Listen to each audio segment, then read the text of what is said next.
Hello' বন্ধু বান্ধৱীসকল, কাইলৈ মাঘৰ উৰুকা। আমি গাঁৱলীয়া মানুহ, আমাৰ পৰম্পৰা আছে উৰুকা আগদিনা ঘৰ দুৱাৰ চাফা কৰি ধুনীয়াকৈ কাপোৰ কানি ধুব লাগে। এয়া দেখিছেনে, আজি 6টা বজাতে শুই উঠিলোঁ। উঠি প্ৰথমেই পৰ্দাখিনি চাৰ্ফত দিলোঁ। পৰ্দাখিনি চাৰ্ফত দিয়াৰ পিছত বিচনা চাদৰ গাৰুৱাৰ এইখিনি দেখিছেনে, এইবিলাক চব আৰু য'ত যেনেকৈ পাৰোঁ এৰি গৈছোঁ।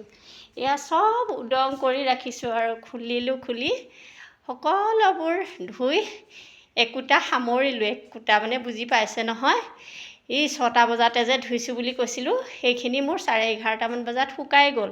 গোটেই শুকাই যোৱাৰ লগে লগে এয়া দিছেনে, আজি ঘৰ খালী আৰু মানে সম্পূৰ্ণ ধুইছোঁ। সেইখিনি ধুই সামৰিলোঁ।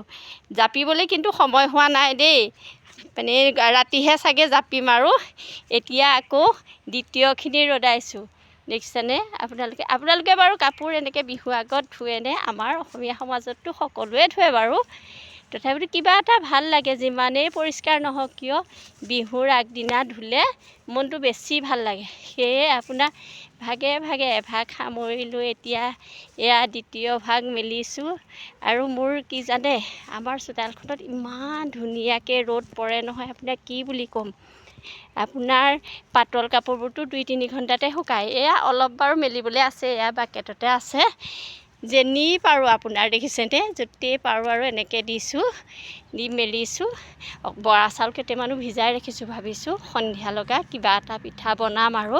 প্ৰথম কাৰ্যসূচী কাপোৰ ধোৱা কামটো শেষ কৰি লৈছোঁ। আপোনালোকে বাৰু এনেদৰে ধুৱেনে জনাবচোন দেই। আপোনালোকক আগতীয়াকৈ ভোগালী বিহুৰ শুভেচ্ছা জনালোঁ। সকলোৰে মংগল হওক, সকলো শান্তিত থাকক।